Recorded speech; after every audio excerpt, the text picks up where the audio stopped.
Value of your life? आपकी life की क्या कीमत है? अगर ये सवाल मैं आपसे पूछूं तो जरा सोचिए आप क्या जवाब देंगे मुझे। हो सकता है आप पूरी तरीके से कंफ्यूज हो चुके हो कि मेरी लाइफ की क्या वैल्यू है, पर अभी जो कहानी मैं आपको सुनाने वाला हूं इससे आपको एग्जैक्टली पता लग जाएगा कि आपकी लाइफ की रियल वैल्यू क्या है। बहुत समय पहले की बात है, गांव में एक इंसान बहुत ज्यादा परेशान हो जाता है इसी सवाल से कि उसकी जिंदगी की क्या कीमत है, क्या वैल्यू है। तो वो जाता है एक संत के पास, और जब वो संत के पास जाता है अपने सवाल का जवाब पाने के लिए, वो देखता है संत मेडिटेशन की स्टेट में है, तो वो कुछ नहीं बोलता, वहां पे जाके बैठ जाता है। जब संत की मेडिटेशन ओवर होती है तो वो देखते हैं कि इंसान आया हुआ है, और वो इंसान बहुत ज्यादा परेशान दिख रहा है, व्याकुल दिख रहा है। तो उस व्यक्ति से पूछते हैं वो संत महात्मा कि पूछो, क्या पूछना चाहते हो? वो इंसान बोलता है कि महाराज मैं बहुत परेशान हूं और मैं जानना चाहता हूं कि मेरी जिंदगी का मोल क्या है, क्या कीमत है मेरी लाइफ की जो ऊपर वाले ने मुझे दी है। तो संत मुस्कुराते हैं और उस व्यक्ति को अपने करीब बुलाते हैं और उसके हाथ में एक लाल कलर का बड़ा सा स्टोन दे देते हैं और उसे बोलते हैं तुम इस पत्थर को बाजार में लेकर जाओ और इसे बेचने की कोशिश करना, बेचना मत, सिर्फ कीमत पता कर कर आना। कोई भी इंसान तुमसे पूछे कि भाई कितने का दोगे तो मुंह से कुछ मत बोलना, सिर्फ 2 उंगलियां दिखा देना।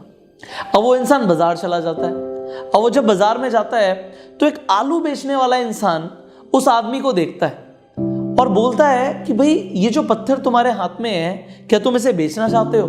वो इंसान बोलता है हाँ मैं बेचना चाहता हूं। वो पूछता है कि मुझे कितने का दोगे? तो जैसे कि संत ने बोला होता है कि कीमत मत बोलना, सिर्फ 2 उंगलियां दिखा देना, तो वो इंसान सिर्फ 2 उंगलियां दिखा देता है।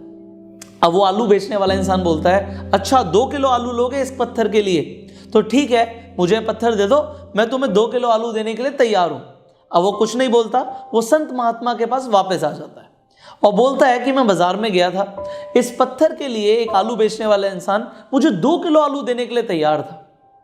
महाराज बोलते हैं कोई बात नहीं, अब तुम एक काम करो, इसे संग्रहालय लेके जाओ, म्यूजियम लेकर जाओ और वहां पर जाके इसे बेचने की कोशिश करना, बट बेचना मत, सिर्फ कीमत जानकर वापस आ जाना। अब वो इंसान उस पत्थर को लेके म्यूजियम चला जाता है। अब म्यूजियम में उस इंसान को दिखता है एक बूढ़ा सा इंसान जिसके पास बहुत नॉलेज होती है, बहुत ज्ञान होता है। अब वो पत्थर उस बूढ़े इंसान को दिखाता है। अब वो इंसान बोलता है अच्छा तुम इस पत्थर को बेचना चाहते हो, कितने का दोगे मुझे?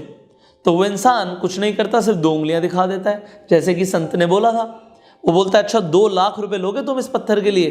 ठीक है, मैं तुम्हें 2 लाख रुपए देने के लिए तैयार हूं, ये पत्थर मुझे दे जाओ। और वो पत्थर देता नहीं है, वो पत्थर को लेके भागा भागा संत महात्मा के पास वापस आ जाता है और बोलता है महाराज संग्रहालय में तो इस पत्थर के 2 लाख रुपए देने के लिए तैयार थे, मुझे तो समझ नहीं आ रहा, कोई 2 किलो आलू दे रहा है, कोई 2 लाख रुपए दे रहा है।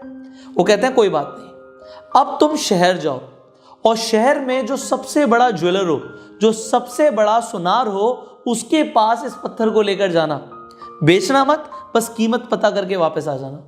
अब वो शहर निकल जाता उस पत्थर को लेके। अब जब वो उस ज्वेलर की दुकान पर पहुंचता है, वो ज्वेलर उस पत्थर की तरफ देखता है और उसकी आंखें फटी की फटी रह जाती हैं कि मानो उसने पता नहीं क्या देख लिया। उस पत्थर को वो हाथ में लेता है और फिर उसे पूरी तरीके से देखता है, घुमा कर देखता है, ऊपर से देखता है, नीचे से देखता है और बोलता है तुम्हें पता है तुम्हारे हाथ में क्या है? ये रूबी है, और इतना बड़ा रूबी तो मैंने आज तक नहीं देखा। इस रूबी की कीमत इस पूरे शहर में क्या, इस पूरे देश में तुम्हें कोई नहीं दे सकता, पर अगर फिर भी तुम इसे बेचने का चाहते हो तो कितने पैसे लोगे? तो वो इंसान कुछ नहीं बोलता, सिर्फ 2 उंगलियां दिखा देता है। कहता है अच्छा 2 करोड़ रुपए लोगे? वैसे मैं तुम्हें बता दूं 2 करोड़ रुपए इस रूबी के लिए बहुत कम है, पर फिर भी मैं तुम्हें 2 करोड़ रुपए इस रूबी के लिए देने के लिए तैयार हूं, ये रूबी मुझे दे जाओ। अब वो इंसान बिल्कुल हक्का बक्का हो जाता, उसे समझ नहीं आ रहा कि ये हो क्या रहा है।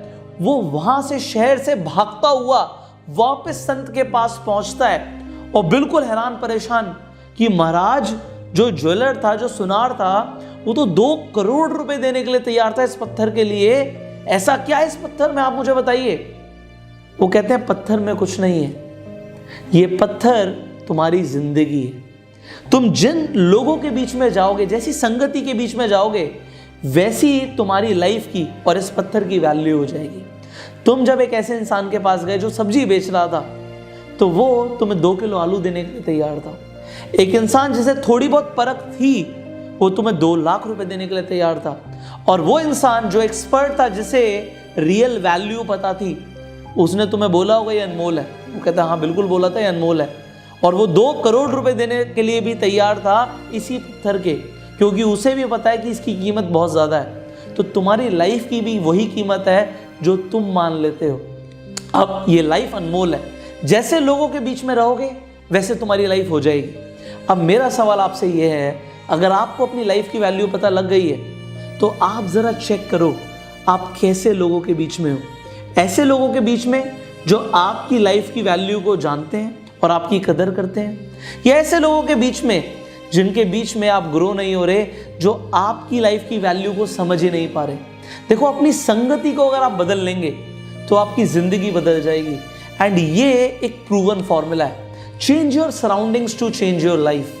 कि आप आज से अपने सराउंडिंग्स को, जिन लोगों के बीच में आप रहते हो, उन्हें बदलने के लिए तैयार हो। अगर वो लोग नेगेटिव हैं तो क्या आप पॉजिटिव एनवायरनमेंट में जाने के लिए रेडी हो? If yes, comment below yes sir, we will change our environment from negative to positive. And ऐसे बीच में रहो, ऐसे लोगों के बीच में रहो जो आपकी लाइफ की वैल्यू को समझते हैं।